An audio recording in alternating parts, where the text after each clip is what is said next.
ప్రభునందు ప్రియులైనటువంటి సంఘమైన మీ అందరికీ తండ్రి అయిన దేవుని నుండి ప్రభు అయిన యేసుక్రీస్తు వారి నుండి కృపయు సమాధానమును అనుగ్రహింపబడాలని దేవుని వేడుకుంటూ ఉన్నాను. ప్రియులారా, ఈ దినము ప్రభు ఇచ్చిన తోడును బట్టి, ఆరోగ్యమును బట్టి మనం రోమిలకు రాసిన పత్రిక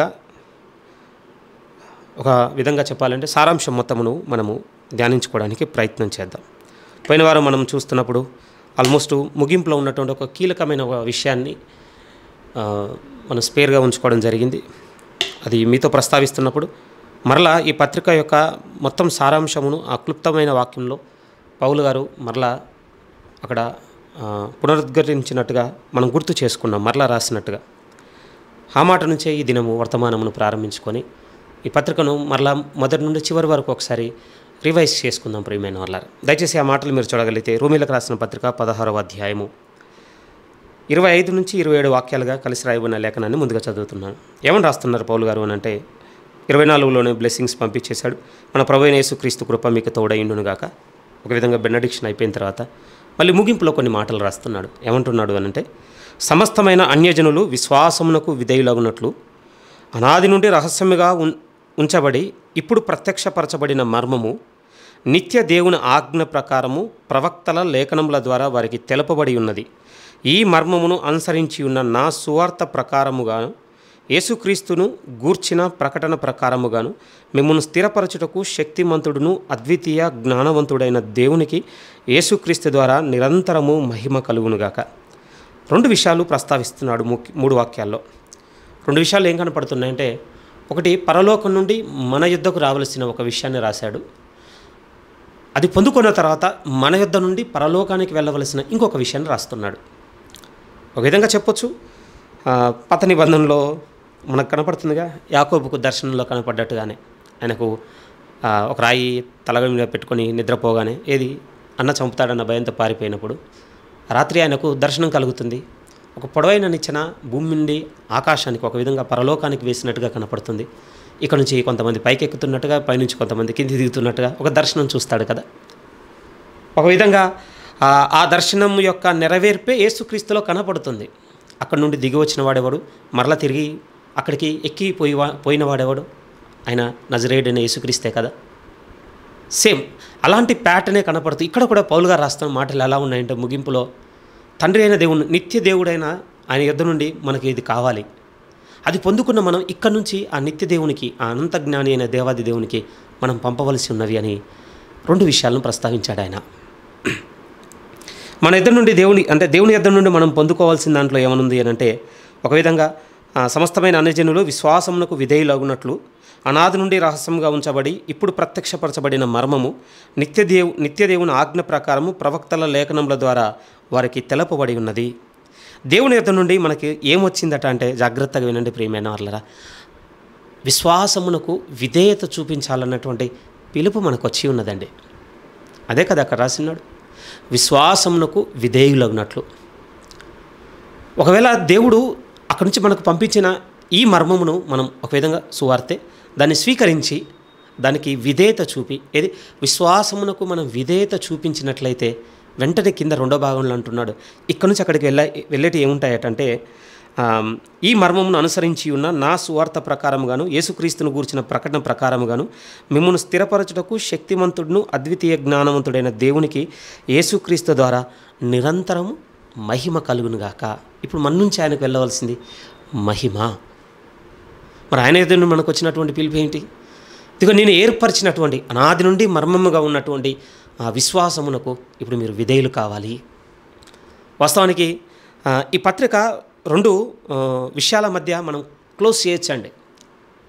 2 విషయాల బిగినింగ్ ఎండింగ్ విషయాలు ఏమిటంటే ఈ పత్రికలోనే కనపడుతుంది. బిగినింగ్లోనే చెప్తాడు ప్రియమైన వాళ్ళారా. ఒకసారి 1వ అధ్యాయంలోనికి మీరు వస్తే చూద్దాం ఆ పదాన్ని కూడా. రోమిలకు రాసిన పత్రిక 1వ అధ్యాయంలోనికి మీరు వస్తే మనకు 2-7 వాక్యాలు పెద్దగా కలిసి ఉన్న భాగం కదా. అందులోనే మీరు కింది నుంచి 4వ లైన్ నుంచి నేను చదువుతున్నాను. రోమిలకు రాసిన పత్రిక 1వ అధ్యాయం మొదటి నుంచి 7వ వాక్యంలో కింది నుంచి 4వ లైన్. ఈయన నామము నిమిత్తము సమస్త జనులు విశ్వాసమునకు విధేయులగునట్లు. సేమ్ వర్డ్ కదా. 16వ అధ్యాయం 27లో చూసింది కూడా అదే కదా, విశ్వాసమునకు విధేయులగునట్లు. ఇదే సమ్మరీ ప్రియమైన వాళ్ళారా. ఈ మధ్యలో ఈ ప్రారంభం నుండి ఈ చివరి వరకు మధ్యలో చెప్పిందంతా ఏంటి అని అంటే ఒక విధంగా మార్గము, విశ్వాసమునకు మనం విధేయత ఏ విధంగా చూపించాలో from the beginning to till the end అన్న వరకు ఒక విధంగా మార్గమును ఓపెన్ చేస్తున్నాడు. ఇలా ఇలా చేయుట, ఇలా ఇలా ఎరుగుట, ఇలా ఇలా మీరు నడుచుకొనుట విశ్వాసమునకు విధేయత. సమయం ఎక్కువగా తీసుకొని ఆల్మోస్ట్ దగ్గరగా 1 సంవత్సరం నడిచేసరికి కొన్ని గుర్తున్నాయి, కొన్ని గుర్తుకు లేవు, కొన్ని మనసులో స్థిరంగా ముద్రింపబడ్డాయి, కొన్ని గుర్తుంచుకోవాలనుకున్నా కూడా మర్చిపోయినవి ఉన్నాయి. చాలా జరిగిపోయాయి ఆల్మోస్ట్ ఈ 10 monthsలో. కానీ జాగ్రత్తగా మనం ఆలోచించగలిగితే బిగినింగ్లో చెప్పిన మాటలే ఈ పత్రిక చాలా కీలకమైనటువంటి పత్రికను మనం గుర్తు చేసుకోవడం జరిగింది ప్రియమైన వాళ్ళరా. ఒక మాటలో చెప్పాలి అనంటే ఎంత కీలకమైంది అనంటే అసలు దేవుణ్ణి ఎందుకు నమ్మాలి అన్నదానికి ఆన్సర్ ఇస్తుందండి ఈ పత్రిక. అంటే ఎవరో మనకు ఎక్స్ప్లెయిన్ చేసింది కాదు. ఓకే, ఈవెన్ నేను ఎక్స్ప్లెయిన్ చేసిన ఈ ప్రీవియస్ సెషన్స్ అన్నిటిని మీకు దీన్ని అర్థం చేయించడానికి నేను కొంత సహాయం చేయడానికి ప్రయత్నం చేశాను. కానీ మీరు కేవలం మీరైనా నేనైనా ఆ సహాయం మీద మాత్రమే ఆగిపోవాలనే దేవుని ఉద్దేశం కాదు. ఒక మార్గం ఓపెన్ అయిన తర్వాత ఇక అందులోనికి ప్రయాణం చేస్తూ పర్సనల్గా ప్రియమైన వాళ్ళు వ్యక్తిగతంగా ప్రభువును ఎరుగుటకు అసలు నేను ఎందుకు నమ్మాలి? ఎందుకంటే మన కళ్ళ ముందు చాలా సమస్యలు ఉన్నాయి. ఆ సమస్యల మధ్య చాలా మనం చేసినటువంటి సంఘర్షణలు ఉన్నాయి, వాటి వల్ల వచ్చినటువంటి ప్రతిఫలాలు ఉన్నాయి, నష్టాలు ఉన్నాయి, లాభాలు ఉన్నాయి, కోల్పోవడాలు ఎన్నో జరిగాయి మన జీవితంలో. ఇంత సంఘర్షణలో మళ్ళీ ఒక దేవుడు అనేటువంటి ఒక క్యారెక్టర్ని జీవితంలోనికి తీసుకొని ఆ క్యారెక్టర్కు విధేయత చూపించడము, ఆయన కోప్పడతాడని భయపడ్డము, ఆయన ప్రేమిస్తాడని కొన్ని చేయడము, ఆయన మనల్ని మెచ్చుకుంటాడని ఆయన నడుచుకోమన్నట్టుగా నడుచుకోవడం, చాలా ఇంత సంఘర్షణ ఎందుకు జీవితానికి? ఎందుకు అన్న ప్రశ్నకి సమాధానమే ఈ పత్రిక ప్రియమైన వాళ్ళ. ఒక విధంగా క్వశ్చన్స్లో HH క్వశ్చన్స్ అని అంటుంటారు కదా, ఒక 8 ఉంటాయి కదా, వాటన్నిటికీ ఆన్సర్ అండి. ఎందుకు నమ్మాలి, ఎలా నమ్మాలి, దేనికోసం నమ్మాలి, ఎప్పుడు నమ్మాలి, ఏం చేస్తే నమ్మినట్టు ఉంటాయి కదా నమ్మకం అన్న పదానికి. ఒక విధంగా అన్ని డైరెక్షన్స్ నుంచి HH క్వశ్చన్స్ అడగగలిగితే వాటన్నిటికీ ఆన్సర్ ఏమిటంటే ఈ ఎపిసోడ్, ఈ పత్రిక. నిజము. ఎందుకు నమ్మాలన్నదానికి సమాధానం దొరుకుతుంది, ఎలా నమ్మాలన్నదానికి సమాధానం దొరుకుతుంది, ఎప్పుడు నమ్మాలన్నదానికి సమాధానం దొరుకుతుంది. యూ నేమ్ ఇట్ ఎనీథింగ్ అనే ప్రతిదానికి. అందుకోసం అంత కీలకమైన పత్రిక ప్రియమైన వాళ్ళ. కొంచెం స్థిరంగా చెప్పాలి అని అంటే నాకు అర్థమైన భాషలో ఒక 5 నిమిషాల్లో నేను అండర్స్టాండ్ చేసుకొని నేను డివైడ్ చేసుకుని ఎక్స్ప్లెయిన్ చేసేస్తాను. అది 5 minutesలో అయిపోతుంది. ఎందుకంటే నాకున్నటువంటి ఎబిలిటీకి 5 నిమిషాల కంటే ఎక్కువ లేదు ప్రియమైన వాళ్ళ సమాచారం. కానీ నేను బోధకుల చేత బోధింపబడినప్పుడు నేను సమకూర్చుకున్నటువంటి సమాచారం ఉంటుంది కదా, సాధ్యమైతే దాన్ని ఇంకొక అరగంట మాట్లాడి ముగిస్తాను ప్రియమైన వాళ్ళ. ఏం చూస్తున్నాను ఈ 16 అధ్యాయాలుగా విడగొట్టబడిన ఈ పత్రికలో నేను ఏం చేస్తున్నానంటే ఒక 2 కోణాలను చూడడానికి ప్రయత్నం చేశానండి. మొదటిది ఏమిటి అనంటే అసలు విశ్వాసం అంటే ఏంటో నాకు 1 నుంచి 8 అధ్యాయాలు చదివినప్పుడు బాగా అర్థమైనట్టుగా అనిపించిందండి. అంటే రిమైనింగ్ బైబిల్ అంతా ఒకవైపు పెట్టి ఈ పత్రిక అంతా నేను ఇంకొక వైపు పెట్టుకుంటే ఆదికాండం నుంచి ప్రకటన గ్రంథం వరకు ఈ పత్రికను మూసి నేను చదువుకుంటూ వెళ్ళిపోతే నాకు అర్థమైన వే ఒకటి. కానీ ఈ పత్రికను కేంద్రంగా చేసుకొని ధ్యానించి సీక్వెన్స్ వైజ్గా నడుచుకుంటూ వచ్చినప్పుడు ఫెయిత్ అంటే రివీల్ అయింది ఇంకొకటిలా ఉంది ప్రియమైన వాళ్ళ. ఎందుకంటే ఆదికాండం నుంచి ప్రకటన గ్రంథం వరకు ఎక్సెప్ట్ రోమన్స్, దీని పక్క పెడితే ఉన్నదంతా ఆర్డర్ వైజ్గా లేదు.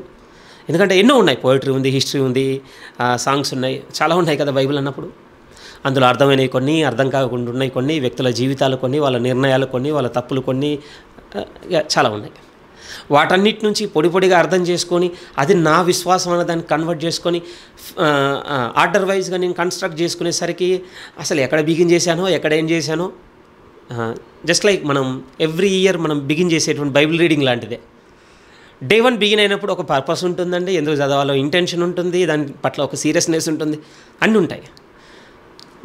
డే ఆఫ్టర్ డే, రోజు తర్వాత రోజు చదువుకుంటూ వెళ్ళిపోండి. ఒక 6 నెలలు ముందుకెళ్ళిన తర్వాత అసలు ఏ బుక్ చదువుతున్నాము, ఏ ఇంటెన్షన్తో చదువుతున్నాము, దాని పట్ల ఒక విధంగా లూజ్ అయిపోతుందండి. మీరు చదవరని నేను అనను, కానీ ఒక ఇంటెన్షన్తో సాగుతుంది.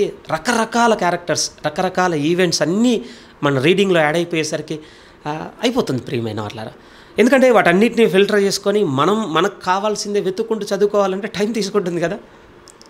అలా కాకుండా ఎవరో బాగా ఎక్సర్సైజ్ చేసి దాని మీద కూర్చొని టైం కేటాయించి కసరత్తు చేసి అన్నిటిని సెన్సార్ చేసేసి ఓకే ఈ పోర్షన్ ఇప్పుడు వద్దు, ఈ పోర్షన్ ఇప్పుడు వద్దు, ఇదే సరైందని one by one step by step అన్నీ ఒక దగ్గర పేర్చిన దాన్ని చదివినప్పుడు ఇక డీవియేషన్స్ ఏముండవు కదా.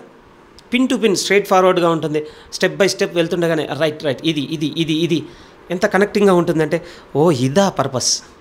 లేకపోతే ఎగ్జాంపుల్ ఫెయిత్ అంటే ఇదా, దేవుని నమ్మడం ఇలా ఉండాలా, ఓకే ఆయన చేసేటివి ఇలా ఉంటాయి, ఆయన తీసుకునే వన్ ఆర్డర్ వైజ్గా మనకు ఎవరైనా ముందు పెట్టారనుకోండి చాలా ఈజీగా ఉంటుంది కదా.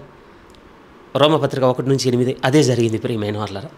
నో డీవియేషన్స్, నో ఇంకా సింపుల్, ఇంకా వేరే ఏ ఇతరమైన వాటికి చోటు లేదు. హిస్టరీ లేదు, లేకపోతే ఇంకోటి లేదు, హ్యూమన్ క్యారెక్టర్స్ లేవు వాళ్ళ, అదంతా కాదు. దేవుని నుంచి బిగినాయి మళ్ళీ మన నూతన జన్మ వరకు ప్లెయిన్ 1-8 చాప్టర్స్. అది చదివినప్పుడు ఏం రివీల్ అయిందంటే ఇది ఫెయిత్ అంటే, ఈ దేవుణ్ణి ఎందుకు నమ్మాలి, ఈ దేవుణ్ణి అంటే ఎలా నమ్మాలి, ఇందాక మీతో అన్నట్టుగా వాటన్నిటికీ ఆన్సర్ 1-8 వాక్యాలు. నేనేంటి, దేవుడేంటి, నా తప్పేంటి, దాని ప్రతిఫలం ఏంటి, దానికి ప్రాయశ్చిత్తం ఏంటి, ప్రాయశ్చిత్తానికి దేవుని అంగీకారం ఏంటి, ప్రాయశ్చిత్తము ఆమోదయోగ్యమైన కదా, ఎవ్రీథింగ్. వాటన్నిటికీ 1-8 అధ్యాయాలు పరిష్కారము. ఫెయిత్ రివీల్ అయింది. మరి రిమైనింగ్ పార్ట్ ఏంటి, మళ్ళీ 9-16 ఏంటి, ఆ విశ్వాసమునకు రివీల్ అయినటువంటి వెల్లడైనటువంటి ఆ ఫెయిత్ అనేది ఉంది కదా, ఆ విశ్వాసము, దేవుని కోరుకుంటూ వెల్లడవ్వాలనుకుంటున్న విశ్వాసము, దానికి ఒబీడియన్స్ ఎలా ఉంటుందో 9-16 ప్రియమైన వాళ్ళారా. ఏంటి విశ్వాసమునకు విధేయత అంటే, ఇది నా నడవడిక, ఇప్పటివరకు నేను ఇలా నడుచుకున్నాను, ఇది నేను నడుచుకోవాల్సిన రీతి, నన్ను దేవుడు ఇవి చేయమంటాడు, ఇవి వద్దంటాడు, ఇలా ఉండమంటాడు, ఇలా ఉండొద్దు అంటుంటాడు, ఇలా ఆలోచించమంటాడు, ఇలా ఆలోచించొద్దంటుంటాడు. రెస్పాన్సిబిలిటీస్, డ్యూటీస్, డీడ్స్, ఏమైనా మన బాధ్యతలు, మన అనుకరణలు, మన ప్రవర్తనలు సమస్తం. అందులో ఏం బయటకు వచ్చింది 9-16 అని అంటే ఒబీడియన్స్, విధేయత. పత్రిక బిగినింగ్ ఎండింగ్ అదే కదా. ఇది మీతో అన్నట్టుగా ఒక 5 నిమిషాల్లో నాకు అర్థమైనటువంటి విడగొట్టుడు ప్రియమైన వాళ్ళ. సింపుల్గా అనిపించింది, నాకు ఉపయోగం అనిపించింది కూడా. 1-8 ఒకలా చదువుకోవాలి ఇప్పటి నుంచి. నాకు విశ్వాసం అంటే వెల్లడి కావాలి అని అంటే 1-8 సరిపోతుంది. మరి దీనికి నేను చూపించాల్సినటువంటి నా రెస్పాన్సిబిలిటీ ఏమిటి, దీని పట్ల నేను విధేయంగా ఉండాలి. మరి విధేయంగా ఉండాలంటే నేనేం చేయాలి, మళ్ళీ ఇంకో దగ్గరికి నేను వెళ్ళి ఎత్తుకొని అవసరం లేదు, మళ్ళీ జాగ్రత్తగా 9-16 చదువుకున్నాను అని అంటే వెల్లడైపోతుంది. ఇది ప్లెయిన్ రైట్. ఇప్పుడు కొంచెం థియాలజీ వైపు నుంచి కొన్ని మాట్లాడుకుందాం ప్రియమైన. సిద్ధాంతపరమైనవి కొన్ని అవసరం కూడా లేదు, ఎందుకంటే మనం నడుస్తూ కొంతకాలం మళ్ళీ ముందుకెళ్ళిన తర్వాత దేవుడే వెల్లడి చేస్తాడు. కానీ సింపుల్గా ఓపెన్గా చెప్పాలంటే ఇప్పుడు టైం ఫిల్ అవ్వాలి కదా, అందుకు చెప్తున్నాను అనుకోండి. లేకపోతే మళ్ళీ కూర్చోబెట్టి 10 నెలలు విన్నా ఈ 16 అధ్యాయాలే మళ్ళీ రివైండ్ చేస్తున్నప్పుడు బోరింగ్గానే ఉంటుంది. టు బీ హానెస్ట్ ఈరోజు మీకు సర్మన్ బోరింగ్, వేరే ఏదైనా ఇంపార్టెంట్ పని ఉంటే మీరు వెళ్ళి దానికి జాయిన్ అయిపోవచ్చు ప్రియమైన అట్లా. కానీ ఒకసారి రివైండ్ చేసుకోవడానికి ప్రయత్నం చేద్దాం. మనకు ఎన్ని గుర్తున్నాయి, దేవుని వాక్యం మనల్ని ఎంత పట్టుకుంది, మన హృదయం ఎంత స్థిరంగా వాటిని కలిగి ఉన్నది. డే 1 మనల్ని దేవుడు మాట్లాడినప్పుడు అరే ఇది మానుకోవాలని ఆ రోజు అనుకున్నా, మళ్ళీ ఏంటి లాస్ట్ 6 మంత్స్లో దాని మీద అసలు ప్రార్థన వదిలేశాను, ఆలోచన వదిలేశాను. కొన్ని మెమొరీస్ యాడ్ చేసుకుందాం ప్రియమైన వాళ్ళ. ఈ పత్రిక ప్రధానంగా మనకు సింపుల్గా తెలిసిపోయింది. ఆయన వెళ్ళలేని చోటు కూడా ఆ సమయానికి చాలా దూరంగా ఉండి రాస్తున్నాడు. కొరంథీ నుండి రోమ్కు పంపిస్తున్నాడు. అక్కడ ఒక సంఘం ఉన్నది. ఆ సంఘానికి రాయడంలో ఆయన ఉద్దేశం ఏమిటి అని అంటే అక్కడ నుంచి ఇంకా చాలా ముందుకు వెళ్ళిపోవాలనుకుంటున్నాడు. పరిచర్య నిమిత్తం ఆసియా, స్పెయిన్ వరకు వెళ్ళిపోవాలనుకుంటున్నాడు. కనుక ఏమనుకున్నాడు అని అంటే ముందు రోమా పట్టణంలో దాన్ని కేంద్రంగా చేసుకుని అక్కడ ప్రారంభించాలంటే దాని పరిశ్రమ మొత్తం స్ప్రెడ్ చేయొచ్చు అనుకున్నాడు. ఎందుకంటే పౌలు గారి ప్యాటర్న్ కనుక ఆ ఉద్దేశంతోనే ఆయన వెళ్ళడానికి ముందు ఉత్తరాన్ని పంపుతున్నాడు. ఎందుకంటే తనేంటో తెలియడానికి. పొడిగా వినుండొచ్చు ఆయన గురించి నా ఆలోచనతో, కానీ నేను ఈ రాస్తూ మీ దగ్గరికి పంపిస్తున్న ఈ ఉత్తరం ఎలాంటిది అని అంటే సాక్షాత్తు తండ్రి అయిన దేవుడు సువార్త గురించి నాకు అప్పగించినటువంటి ప్రత్యక్షత. ఇది నా రెవల్యూషన్. ఎందుకంటే దేవుని యొక్క ప్రత్యక్షత నాకు ఎంతుందో మీకు అర్థం కావాలన్నటువంటి ఉద్దేశంతో రాసి పంపాడు. తర్వాత పండితులు కూర్చొని దీన్ని విడగొట్టి మనకు 16 అధ్యాయాలుగా మార్చి మన చేతుల దాకా పంపించారు. అయితే ఈ పత్రికలో ప్రధానంగా మనం ఏం చూడగలము అని అంటే అన్నీ 3 చూడడానికి ప్రయత్నం చేయొచ్చటండి. సిద్ధాంతపరంగా థియాలజీ టీచ్ చేసేటువంటి వాళ్ళు సేవకులు చెప్తున్న మాటల్లో చెప్పేది ప్రతి విషయం దగ్గర, ప్రతి సందర్భం దగ్గర అది అన్యులను తీసుకున్నా, లేకపోతే యూదులను తీసుకున్నా, లేకపోతే రక్షణను తీసుకున్నా, పాపపు ప్రాయచిత్తాన్ని తీసుకున్నా, లేకపోతే దుష్టుని మీద విజయాన్ని తీసుకున్నా, ఈ పత్రికలో పౌలు గారు ఏ సందర్భమును ఆయన పిక్ చేసుకున్నా, లేకపోతే సంఘాన్ని తీసుకున్నా, పరిచర్యను తీసుకున్నా, దేన్ని తీసుకున్నా పౌలు గారు ఎలా రాయడానికి ప్రయత్నం చేశాడటంటే అన్నిటినీ మూడుగా వ్యక్తపరచడానికి ప్రయత్నం చేశాడటండి. గతం, వర్తమానం, భవిష్యత్తు అన్నట్టుగా తండ్రి అయిన దేవుడు, ప్రభు అయిన యేసుక్రీస్తు వారు, పరిశుద్ధాత్మ దేవుడు, సేమ్ ఆ ప్యాటర్న్ కనపడుతుంది. ఇంకా స్థిరంగా చెప్పాలి అని అంటే పౌలు గారి ఫేవరెట్ వర్డ్స్ ఉంటాయి కదండి, తుదకు నిలిచేటివి మూడే: విశ్వాసము, ప్రేమ, నిరీక్షణ. వీటిలో శ్రేష్టమైనది ప్రేమయే. పౌలు గారు రాసినప్పుడు ఈ ప్యాటర్న్ కొట్టొచ్చినట్టుగా కనపడుతుందండి. అది ఆయన ప్రతిసారి దాన్ని వెల్లడి చేయడానికి చూసినట్టుగా మనం నేర్చుకోగలం దీన్ని థియాలజీ వైపు నుంచి వచ్చి చూస్తే. సరే, కొన్ని కేంద్రమైనటువంటి వాక్యాలు చూసుకుంటూ వెళ్దాం ప్రియమైన వాళ్ళ ర్యాండమ్గా. పౌలు గారు మనము ఈ పత్రికల్లో ఇంకా డీటెయిల్డ్గా విడగొట్టుకొని మనం గుర్తుపెట్టుకోవడానికి ప్రయత్నం చేస్తే ఎలా పెట్టుకోగలము అని అంటే స్థిరంగా మీతో చెప్పగలను. ఒక విధంగా మొదటి 4 అధ్యాయాలు మన గతం చెప్తూ ఉంటుందండి. వాస్తవానికి మొదటి 4 అధ్యాయాలు మన గతం అనుకోండి. ఆ మొదటి 4 అధ్యాయంలోనే మళ్ళీ ఏం కనపడుతుందంటే మనం దేవుని ఎడల ఉంచవలసిన విశ్వాసం కూడా కనపడుతుంది ప్రియమైన వాళ్ళ. ఆ మొదటి 4 అధ్యాయంలోనే తండ్రి అయిన దేవుడు కూడా ఏమై ఉన్నాడో కూడా వెల్లడి చేస్తుంటాడు. తర్వాత 5 నుంచి 8 అధ్యాయాల్లో ఒక భాగంగా చూడొచ్చు, లేకపోతే 2 భాగాలుగా చూడొచ్చు. మోస్ట్లీ నేను మిమ్మల్ని కన్ఫ్యూజ్ చేస్తాను ఈరోజు, నాకు తెలుసు. ఎందుకంటే ఇంత ప్లెయిన్గా ఎక్స్ప్లెయిన్ చేసుకున్న తర్వాత మళ్ళీ వెనక్కి వచ్చి ఎందుకు ముక్కలుగా విడగొట్టుకుంటున్నాం అంటే నథింగ్, ఏం లేదండి. ఈరోజు మనం ఒకసారి రివైండ్ చేసుకుంటున్నాం ఈ పత్రికను. సాధ్యమైతే ఈజీగా గుర్తుపెట్టుకోవడానికి కూడా ప్రయత్నం చేస్తున్నాం. మరొకసారి మనం చదివినప్పుడు, ఈరోజు విన్నవి చదువుతున్నప్పుడు ఉపయోగపడతాయి అనడానికి గుర్తు చేస్తున్నాం. ఓ విధంగా 5 నుంచి 8 అధ్యాయాల్లో మనకి ఏం కనపడుతుందంటే యేసుక్రీస్తు వారు కనపడుతుంటారు, పరిశుద్ధాత్మ దేవుడు కూడా కనపడుతుంటాడండి. అంటే 5-6 అధ్యాయాలు మీరు ముందు పెట్టుకున్నారనుకోండి, క్రీస్తు యేసునందు దేవుడు మనకు అనుగ్రహించినటువంటి విమోచన కనపడుతుంది. మనల్ని ఏ విధంగా రిడీమ్ చేశాడు యేసుక్రీస్తునందు. తర్వాత 7-8 అధ్యాయాలు మీరు చూశారనుకోండి, అంటే క్రీస్తులో పరిశుద్ధాత్మ దేవుని ద్వారా ఒక నూతన జీవితం ఎలా ఇచ్చాడు, ఒక ప్రాచీన స్వభావం నుండి మనల్ని విడిపించి ఒక నవీన స్వభావం, ఆత్మ సంబంధమైనటువంటి మనుషునిగా ఏ విధంగా చేశాడనేది 7-8లో కనపడుతుంది ప్రియమైన వాళ్ళ. కొంచెం సింపుల్గానే ఉంది కదా. అందులో మనది ఏం కనపడుతుంది అని అంటే లిటరల్గా మీతో చెప్పాలి అని అంటే దేవుని ఎడల మన నిరీక్షణ కూడా కనపడుతుందండి 5 నుంచి 8. ఆ తర్వాత ఆల్మోస్ట్ 9 నుంచి మనం 16 ముందు పెట్టుకున్నాం అనుకోండి, అందులో ఏం కనపడుతుంది అని అంటే మన యాక్టివిటీస్ కనపడతాయండి. ప్రేమ లేకుండా అవన్నీ చేయలేం ప్రేమైన అట్లా. ఒక విధంగా భాగాలు చూస్తున్నప్పుడు ఆ విషయాలు మనకు కనపడుతుంటాయి. ఓకే, మొదటి అధ్యాయం మొదలుపెట్టినప్పుడు పౌలు గారు తన ఇంట్రడక్షన్తో బిగిన్ చేసి ఆయన రాస్తున్నటువంటి ఇంటెన్షన్ని ముందే రివీల్ చేశాడు.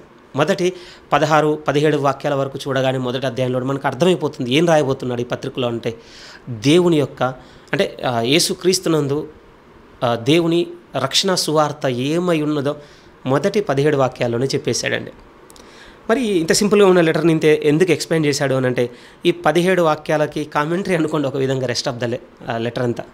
ఇందులో ప్రధానంగా ఈరోజు మనం చదువుకోవాల్సిన మాటలు కొన్ని ఉన్నాయండి. ఒకసారి చూడండి, మొదటి అధ్యాయం 15 నుంచి 16, 17 చదువుతున్నాను. కొంచెం కీలకమైన మాటలు రివైండ్ చేసుకుందాం. నా వల్లైనంత మట్టుకు రోమాలో ఉన్న మీకును సువార్త ప్రకటించడానికి నేను సిద్ధంగా ఉన్నాను. రావాలని ఇంటెన్షన్ ఉంది, అందుకోసం ఈ లెటర్ పంపిస్తున్నాను. అయితే నేను వచ్చి మీ మధ్య నేను రివీల్ చేసిన ఈరోజు ఈ మాటల ద్వారా నేను రివీల్ చేయాలనుకుంటున్నది కూడా ఏంటంటే 16లో చెప్తున్నాడు. ఏమంటున్నాడు అంటే సువార్తను గురించి నేను సిగ్గుపడవాడను కాను. ఎలాగనగా నమ్ము ప్రతివానికి, మొదట యూదునికి గ్రీసు దేశస్థునికి కూడా రక్షణ కలగజేయుటకు అది దేవుని శక్తి అయి ఉన్నది. తర్వాత 17, ఎందుకనగా నీతిమంతుడు విశ్వాసమూలముగా జీవించునని రాయబడిన ప్రకారము విశ్వాసమూలముగా అంతకంతకు విశ్వాసము కలుగునట్లు దేవుని నీతి దాని యందు బయలుపరచబడుచున్నది. ఈ రాసిన 15, 16, 17 వాక్యాల్లో ప్రధానంగా 4 విషయాలు పౌలు గారు గుర్తు చేస్తున్నారు. మనం ఫస్ట్ సెషన్ విన్నప్పుడు అది మీ మైండ్లో ఉంటే గుర్తుంటుంది ప్రియమైన వాళ్ళ. మొదటిది ఏమంటున్నాడు, ఈ సువార్త దేవుని సువార్త నేను వెల్లడి చేస్తుంది. ఇది ఇంకోటి కాదు, నాదంతకన్నా కాదు, ఈ సాక్షాత్తు దేవుని. దీని ఎడల మీరు ఎంత స్థిరమైన మనసు పెట్టుకోండి అంటే ఈ సువార్త కాక మరి యొక్క సువార్త ఇంకేది పట్టుకొని వచ్చినా, తుదకు పరలోకంలో నుండి ఇంకొక దూత తీసుకొని వచ్చినా కూడా మీరు మోసపోవద్దు. అంటే నేను ఎంత ఇంకా ప్రధానమైనది, ఎంత శ్రేష్టమైనది, లేకపోతే ఆ మొదటిది ఉన్న ఆ ఒక్కటి ఏదైతే ఉందో అది రాస్తున్నాను, దీన్ని మీరు నమ్మాలి. ఇప్పుడు ఈ సువార్త అంత అంటే ఈ పౌలు గారు రాసిన ఈ రోమపత్రికలో ఉన్న ఈ సువార్తే final gospel, the only gospel అని బిలీవ్ చేయడానికి ఆధారం ఏంటి మరి? ఒకసారి క్వశ్చన్ చేసుకుందాం. ఇది కాకుండా ఇంకోటి వచ్చింది అనుకుందాం, మనమే గల్తీలో ఉన్నాం, ఇంకోటి వచ్చేసింది కదా. ఇప్పుడు మనం గల్తీలో ఉండుంటే మనం ఏ విధంగా పట్టుకునే వాళ్ళం? అబద్ధమైన దాన్ని చాలా ప్రాబ్లం అయిపోయేది కదా. అప్పుడంటే గల్తీ వాళ్ళకైతే ప్రాబ్లం ఉంది, మాకు ఇప్పుడు ఏ ప్రాబ్లం లేదంటారా? వాళ్ళకన్నా కొంచెం ప్రాబ్లం అండి గాస్పల్తో. అసలు ఇప్పుడున్న ప్రాబ్లం అంత ఇంత కాదు ప్రియమైన వాళ్ళ. ఎన్ని రకాల టీచింగ్స్ అండి కదా, ఎన్ని రకాల టీచింగ్స్ అసలు. అప్పుడప్పుడు ఆశ్చర్యపోయి విస్తుపోయేది ఏమిటి అంటే, ఒకే ప్రీచర్ బై ఫేజ్ వైజ్గా ఏజ్ వైజ్గా అనటం లేదు, ఫేజ్ వైజ్గా అంటే తన జీవితంలో ఓటమి ఎదుర్కొని నష్టాలతో ఒక విధంగా కఠినమైన పరిస్థితుల మధ్య లేకపోతే పేదరికంలో ఉన్నప్పుడు ఒక గాస్పల్, కొంచెం స్వార్థ ఫ్లరిష్ అయిపోయి ముందుకెళ్ళిపోయి విశ్వాసం నుంచి ధనాన్ని పొందుకొని కొంత లైఫ్లో కంఫర్ట్ చూసిన తర్వాత మరొక చేంజ్, అక్కడి నుంచి లగ్జరీకి వెళ్ళిపోగానే ఇంకొంచెం చేంజ్ కదా. లగ్జరీ స్టేజ్ నుంచి మనుషులతోనే ఆల్మోస్ట్ ఈక్వల్గా దేవునితో కొనియాడబడుతున్న ఇంకొక స్టేజ్ వస్తుందండి. అదే చిన్నదే కాదు, అది కూడా ఉంటుంది. అది వచ్చినప్పుడు ఇంకొక రకమైనటువంటి టీచింగ్, ఒక్క సేవకులే. మీరు చెప్పండి, ఇప్పుడు ఎలా పట్టుకుంటాం? లేదండి, ఒక్కొక్క వ్యక్తి ఒక్కొక్కలా బోధిస్తాడు, బోధించేవాడు ఎప్పటికీ మారడు. అందుకోసమే మాకు దొరికిన వాళ్ళు ఇక స్థిరంగా మేము పట్టుకున్నాం, ప్రాబ్లం లేదు, ఇతను మేము చెక్ చేయాల్సిన పనే లేదు అని అనుకోవడానికి లేదు ప్రియమైన వాళ్ళరా. ఒకటి దొరికిన వ్యక్తి అసలు మార్చకపోతే ప్రాబ్లం ఏం లేదండి, కానీ ఆ వ్యక్తి ఇన్ని రకాలుగా మారుతున్న పరిస్థితులు ఉంటే మనకు ఈ పత్రిక చాలా బాగా అర్థమైతేనే ఏం వింటున్నామో, ఎందుకు వింటున్నామో, ఎలా వింటున్నామో తెలుసుకోగలుగుతాం కదా. ఇప్పుడు మనం అడుగుదాం, ఇప్పుడు పౌలు గారిని అడుగుదాం, పౌలు గారు మీరు రాసిన ఈ సువార్తే నిజమైందనడానికి ప్రూఫ్ ఏంటి అని అంటే, నేను మీకు వెల్లడి చేసిన సువార్త ఇది దేని వలన మీ దాకా వచ్చిందంటే పరిపూర్ణంగా మీతో ఇది దేవుని శక్తి వలననే అంతే. ఇది రెండో విట్నెస్ అండి, ఒక విధంగా చెప్పాలంటే, లేకపోతే మొదటి విట్నెస్ అనుకోండి. ఇంకా ద ఓన్లీ ఇదే ఆ గాస్పల్ అనడానికి బిలీవ్ చేయడానికి మనకి ఏం వెల్లడవుతుందంటే సువార్త విన్నప్పుడు దేవుని యొక్క అంటే ఏ విధంగా కార్యసిద్ధి కలగజేయి ఒక విధంగా, లేకపోతే ఆయన శక్తి వెల్లడవుతుందండి. ప్లెయిన్ వర్డ్తో చెప్తాను, మరీ తెలుగు మనకు అర్థం లేని పదాలతో ఎందుకు. ఆయన శక్తి మనకు వెల్లడవుతుంది. ఆయన శక్తి మనకు వెల్లడవ్వకుండా ప్రియమైన వాళ్ళ ఆయన శక్తి వెల్లడవుతుందని ఎలా తెలుస్తుంది అని అంటే, ఇంతకంటే ఇప్పుడు నా ఏజ్ పరంగా నాకున్న ఇచ్చిన సాక్ష్యం చెప్తాను. మనం మారుతామండి, అదొకటే.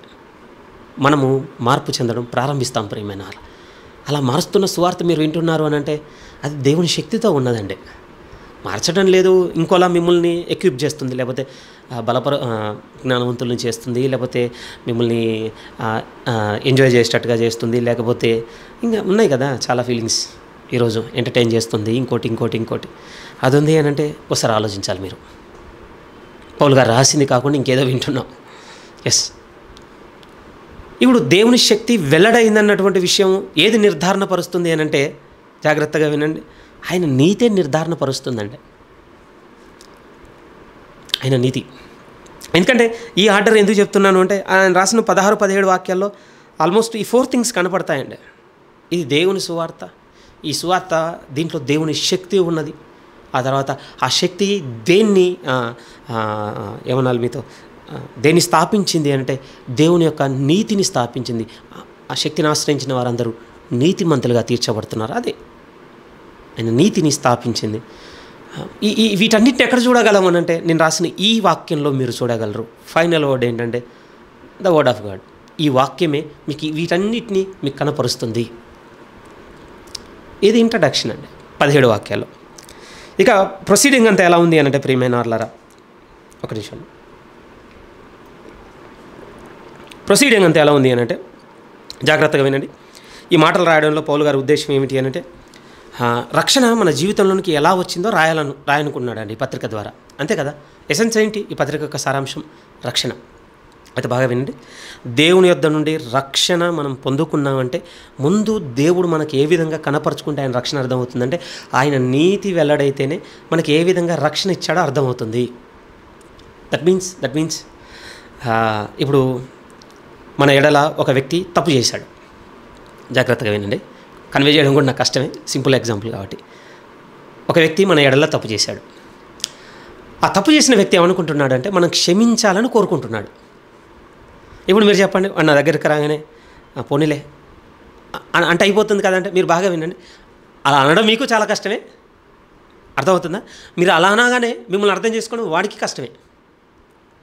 కానీ ఈ ఇద్దరిని ఒక దగ్గర మీట్ చేసేది ఏంటో తెలుసా? తప్పును ఎడల ఆ వ్యక్తి చేసిన తప్పుకు ఒక విధంగా నీకు జరిగిన డ్యామేజ్ ఉంది కదా, ఆ డ్యామేజ్కి ముందు రీపే అవ్వాలి ప్రియమైన వాళ్ళారా. ఆ రీపే అయిన తర్వాతనే దేనికి విలువ వస్తుంది అని అంటే, మీరు పోనీలే పర్వాలేదు నేను క్షమిస్తున్నానన్న మాటకి విలువ వచ్చినట్టండి. అంతే, అప్పటిదాకా రాదు. ఇందాక మీతో అన్నాను కదా, కన్వే చేయడం కూడా నాకు కష్టం. ఇంత చిన్న ఉదాహరణతో అంత పెద్ద ఎక్స్ప్రెషన్ నేను ఎక్స్ప్లెయిన్ చేయలేను, కానీ అదే కనపడుతుంది నాకు ఇప్పుడు. రక్షణ మనకు కావాలి. ఎందుకు అంటే దేవునికి మనం ఎడల చాలా తప్పు చేసి ఉన్నాము.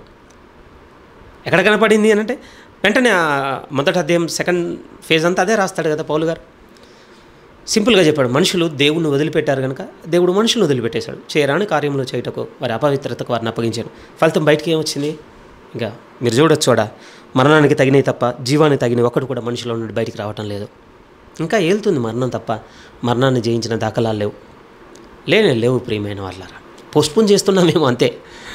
వైద్యం పేరుతోనో లేకపోతే ఇంకోలా పోస్ట్పోన్ చేయగలుగుతున్నాం. జయించిన దాఖలాలు అయితే లేవు మనిషి, దేవుడు తప్ప. సో మొదటి అధ్యాయంలో ఏం ఎక్స్పోజ్ చేశాడు అని అంటే, మన దేవుని ఎడల మనం చేసిన తప్పు ఎక్స్పోజ్ చేశాడు. అయితే వెంటనే రక్షణ ఇలా వెల్లడైందని వెంటనే 2వ అధ్యాయంలో బిగిన్ చేయలేదండి. 5వ అధ్యాయం వరకు స్పేర్ చేసుకున్నాడు పౌలు గారు. కానీ 2వ అధ్యాయం నుంచి 4వ అధ్యాయం వరకు పౌలు గారు రాసినటువంటి విషయం అంతా ఏమిటి అని అంటే, దేవుని రక్షణ మన యొద్దకు రావాలంటే దేవుడు ముందు నీతిమంతుడు, ఆయన ఏ విధంగా నీతిమంతుడో వెల్లడి కావాలి. ఎందుకంటే ఆయన నీతిమంతుడు అంటే ఆయన నీతి వెల్లడి కావడంలో పౌలు గారి ఉద్దేశం ఏమిటి అని అంటే, మనం చేసిన తప్పులు క్షమించాలి అని అంటే ఆయన న్యాయవంతుడు నిరూపింపబడాలి, రెండో వైపు ఆయన మనకు రక్షణ అనుగ్రహించిన దేవుడు అని కూడా నిరూపింపబడాలి. అప్పుడు ఏంటి అని అంటే, మనం చేసిన తప్పుకు ఖచ్చితంగా పే చేయాలి కదా, మన పొరపాటు లేకపోతే మన అపరాధమునకు ప్రాయశ్చిత్తం చేస్తేనే కదా మనల్ని ఆయన క్షమించేది. అందుకోసమే ముందు దేవుని నీతిని పట్టుకొని వచ్చినప్పుడు ఆయన తీర్పు తీర్చు దేవునిగా ఉన్నాడని 2లో దేవుని యొక్క జడ్జిమెంట్ని రివీల్ చేస్తాడు ప్రియమైన వాళ్ళ. ఊరికే వచ్చేసి నీకు క్షమాపణ చెప్పేశాను ఇప్పుడు క్షమించవచ్చు కదంటే అలా ఉండదు. ఎందుకంటే చేసింది చాలా పెద్ద నేరం కనుక. సో ముందు ఆయన తీర్పు తీర్చే న్యాయాధిపతిగానే కనబడతాడు. రేపటి రోజున ఆయన ఈ డ్యూటీని అంటే ఈ రోల్ని ఆయన పక్కకు పెట్టేసి ఓకే ఇక ఈ పోర్షన్తో పని లేదని లోపల పడేయడు. ఆయన ఎవరెవరిని తీర్పు తీస్తాడంటే 2వ అధ్యాయంలో ఎత్తుకున్నాడు. 2వ అధ్యాయంలోకి అందరినీ, ప్రతి ఒక్కరిని, ఎవరిని కూడా వదలట. మరి దేన్ని ఆధారం చేసుకొని తీర్పు తీరుస్తాడు? దేవుని ఆధారం చేసుకొని వారు చేసిన క్రియలను బట్టి, వారు చెప్పినవి కావు, క్లియర్గా చెప్పాడు 2వ అధ్యాయంలో. వారు చెప్పిన వాటిని బట్టి కాదు, వారి క్రియలను బట్టి. మరి 3వది ఏ పరిగణ, ఒక విధంగా ఏ కొలత చొప్పున, ఏ పరిగణ చొప్పున తీర్పు తీరుస్తాడు అంటే వారికి అనుగ్రహింపబడిన వెలుగు కొలది, అంతే. ఎక్కువ దొరికిన వాడిని తక్కువ దొరికిన వాడిని పక్కన పెట్టి ఇద్దరిని ఒకే కొలత కాదు, ఎక్కువ వాడిని ఎక్కువ అంతోనే, తక్కువ వాడిని తక్కువ అంతోనే, అంతే. మరి ఈ ఫ్లోలో కొన్ని క్వశ్చన్స్ కూడా ఆన్సర్ చేశాడు ఆయన. మరి దేవుని ఎరగిన వారి సంగతి ఏంటి? మరి మనస్సాక్షిని బట్టి. మరి దేవుని ఎరిగిన వారిని బట్టి సంగతి ఏంటి? వారు విన్న వాక్యమును బట్టి, వారికి దొరికిన వెలుగును బట్టి. సో తీర్పులో ఎవరిని కూడా స్పేర్ చేయటం లేదు నేను చాలా మంచి కెరియర్ చేశాను, నాకు ధర్మశాస్త్రం దొరికింది కనుక ఆ ధర్మశాస్త్ర సంబంధంగా నేను చాలా అప్రైట్గా నడుచుకున్నాను అంటే వెంటనే 3వ అధ్యాయంలో ఎత్తుకొని ఆ ధర్మశాస్త్రాన్ని పిక్ చేసుకొని ధర్మశాస్త్రమే స్థాపన చేసింది. మీరు చూడండి, నీతిమంతుడు లేడు, ఒక్కడును లేడు, అందరూ పనికి మాలిన వారై త్రోవ తప్పిపోయి నిశ్చయంగా చెప్పేశాడు. కన్క్లూజన్ ఏంటో తెలుసా? ఇంతగా ధర్మశాస్త్రము పట్టుకొని ఎగురుతున్న యూదుల్ని ఖండించుటకు పౌలు గారు ఎత్తుకున్నమాట 3వ అధ్యాయం ఎండింగ్లో 19వ వాక్యంలో ఉంటుంది క్లియర్గా. 18-19లో ప్లెయిన్గా చెప్పేశాడు, ధర్మశాస్త్రం మూలముగా ఏ ఒక్కడు కూడా దేవుని దృష్టికి నీతిమంతుడు కాలేడు. ఇది ఏం చేయగలదు అంటే మనలో ఉన్న దోషమును చూపించగలదు, జస్ట్ లైక్ ఏ మిర్రర్. కానీ ఇదే మనల్ని వైప్ చేసే చేసేటువంటి డస్టర్ అయితే కాదు. ఇంకా లిటరల్గా అక్కడి వరకు తీసుకొని ఇప్పుడు వెంటనే 3వ అధ్యాయం 20 నుంచి కంప్లీట్ యూటర్న్ ప్రియమైన వాళ్ళారా. మొదటి అధ్యాయంలో మనల్ని ఎక్స్పోజ్ చేశాడు. 2వ అధ్యాయంలో దేవుడు ఎంత తీర్పు తీర్చు న్యాయాధిపతిగా ఉన్నాడో నీతి తరపున 2-3 అధ్యాయాల్లో తండ్రిని స్థాపన చేసిన తర్వాత ఇప్పుడు దేవుని స్టాండ్ మాట్లాడుతున్నాడు. ఇలా వదిలేయకుండా దేవుడు చేసింది ఏమిటంటే, ఇప్పుడు క్రీస్తు యేసునందు మనల్ని నీతిమంతులుగా తీర్చుకోవడం ఆయన ఉద్దేశమై ఉన్నది. అది 5వ అధ్యాయంలో వెళ్ళడానికి ముందు 3 కన్క్లూజన్ నుంచి 4 ఏం రాస్తున్నాడు అనంటే, అది దేని మీద ఆధారపడి ఉన్నదంటే విశ్వాసం వల్ల మాత్రమే. ఓకే, మనకు తెలుసు దీంట్లో ఎక్కువ పోర్షన్ యూదుల్ని పిక్ చేసుకొని వస్తున్నట్టుగా ఉంటుంది బిగినింగ్ కనుక. ప్రధానంగా తీసుకున్నాడు, ఒక అబ్రహాం తీసుకున్నాడు, ఒక దావీదుని తీసుకున్నాడు. మీరు చెప్పండి, వారు దేవుణ్ణి నమ్మినందుకు నీతిమంతులుగా ఎంచబడ్డారా? వారి క్రియలను బట్టి కానే కాదు. ఎందుకంటే వారి క్రియలు కనపడకముందే దేవుడి చేత వారు దేవుణ్ణి నమ్మినందుకు నీతిమంతులుగా తీర్చబడ్డ ఘట్టాలను ఎత్తుకొని మాట్లాడతాడు కదా. స్థిరంగా మనతో చెప్పింది కూడా అదే ప్రియమైన 3వ అధ్యాయంలో అంటాడు. ఇప్పుడు ఆ మాట చూస్తారా? 3వ అధ్యాయం 22 మీరు చూడగలిగితే, అది యేసుక్రీస్తునందలి విశ్వాసం మూలమైనదై నమ్మువారందరికీ కలుగు దేవుని నీతి అయి ఉన్నది. ఇప్పుడు ఇది యేసుక్రీస్తునందు ఎంత బలమైంది కనపరిచాడట అంటే దేవుడు యేసుక్రీస్తునందు ఆయన ఎంత నీతిమంతుడో వెల్లడి చేసుకున్నాడు. జాగ్రత్తగా వినండి ప్రియ. యేసుక్రీస్తునందు విశ్వాసం ఉంచినందుకు మనం బిగినింగ్లో చెప్పుకుంటున్నప్పుడు ఒక ఎగ్జాంపుల్తో చెప్పుకున్నాం కదా. మనం ఆల్మోస్ట్ అందరం ట్రైన్ కంపార్ట్మెంట్లానే ఉన్నాం. మన పోర్షన్ అంతే. కానీ ఈ నీతి విషయంలో విశ్వాసం అనే ఇంజన్ ప్లేస్లో ఎవరు ఉన్నారంటే యేసుక్రీస్తు. ఆయనకు అటాచ్ అయి ఉన్న వారందరినీ తీసుకొని వెళ్తున్నాడు నీతిలోనికి. అటాచ్ కాకుండా దూరంగా ఉన్నవారందరూ లేదు ఆ నీతి పోర్షన్లో. మందేం లేదు ప్రియమైన వాళ్ళరా. కేవలం విశ్వాసం అన్న ఆ ఒక్క గుణంతో క్రీస్తుతో మనం లింకప్ అయి ఉండడం అంతే. ఎంత కనపరచాడు యేసుక్రీస్తునందంటే దేవుడు చెప్తుంటాడు, ఇదిగో నేను ఎంత నీతిమంతున్నో చూపించాను. రెండోది ఏంటంటే నా కృపను కూడా మీకు ఇచ్చేశాను. మూడోది ఏమిటి అంటే ఈ ప్రాసెస్లో నా పరిపూర్ణత కూడా నిరూపింపబడింది. అలా ఎలా కుదురుతుందండి? మనమందరం తప్పులు చేస్తే ఆయనలో ఓటేసి మనలందరినీ స్పేర్ చేయడం, ఇది భౌతికంగా మానవ సంబంధిగా ఆలోచించినప్పుడు ఇంజస్టిసే. ఇందులో న్యాయం ఎక్కడ ఉన్నట్టుగా అనిపిస్తుంది. కానీ మనం చూసుకున్నాం కదా 3వ అధ్యాయం డీప్గా మెడిటేట్ చేస్తున్నప్పుడు ఆయన కరుణాధారగా సమర్పించి దేవుడు ఏం చేశాడంటే ఆయనలో ఉన్నటువంటి పరిపూర్ణతను నిరూపించుకున్నాడు. ఆయనలో ఉన్నటువంటి పరిపూర్ణతను అది మూడు స్థాపన చేసిన తర్వాత 4లో కనపరిచింది ఏమిటి అని అంటే, రైట్, ఇప్పుడు ఈయన యందు మీ క్రియలతో కాదు మీరు విశ్వాసం ద్వారా కృపచేతనే రక్షింపబడి ఉన్నారు తప్ప ఇది క్రియల వలన కలిగినదే కాదు. ఇది దేవుని వరము అని స్థాపనకు 4వ అధ్యాయం తీసుకొని పౌలు గారు రాసింది ఏంటంటే, ఇప్పుడు విశ్వాసం ఉంచుట. ఇక 4 వరకు ఆ విషయాన్ని స్థాపన చేసిన తర్వాత ఇక 5, 6 అధ్యాయాల్లో పౌలు గారు పిక్ చేసుకొని రాసుకుంది ఏంటంటే, అప్పుడు వచ్చిన వర్డ్ ప్రియమైన వాళ్ళ 5వ అధ్యాయం మొదటి వాక్యం మనం చూడగలిగితే, కాబట్టి విశ్వాసం మూలమున మనము నీతిమంతులుగా తీర్చబడి మన ప్రభు అయిన యేసుక్రీస్తు ద్వారా దేవునితో సమాధానము కలిగి ఉన్నాం. అంతేకాదు, ఆయన ద్వారా మనం అందరం ఈ కృపయందు ఇప్పుడు యాక్సెస్ కూడా ఉందంట. ప్రవేశం గలవారమై అందులో నిలిచి ఉండి దేవుని మహిమను గూర్చిన నిరీక్షణను బట్టి ఇప్పుడు అతిశయపడుతున్నాం. ఓ సీక్వెన్స్ రాశాడు. శ్రమ, ఓర్పు, పరీక్ష, నిరీక్షణ ఇటు కలగజేస్తుందని ఎరిగి ఇప్పుడు శ్రమలయంత అతిశయపడుతున్నాము. ఈ ఆర్డర్లో మళ్ళీ పౌలు గారు తీసుకొని రాస్తున్నది ఏంటంటే, ఇప్పుడు జాగ్రత్తగా మనం ఆలోచించాలి. ఇప్పుడు మనము దేవుని చేత అంగీకరింపబడ్డాము. ఇప్పుడు ఆయన మనతో సమాధానపడ్డాడు. ఇప్పుడు మనకు పీస్ దొరికింది. దేవునితో పీస్ మాత్రమే కాదు, ఇప్పుడు యాక్సెస్ కూడా దొరికింది. వీటికి రీజన్ ఏమిటి అని అంటే ఒక్కరే, యేసుక్రీస్తు ద్వారా. మనం చేసిన మొదటి అధ్యాయంలో ఉంది కదా, మనం చేసిన పాపము అక్కడ ఎక్స్పోజ్ చేశాడు కదా మనల్ని.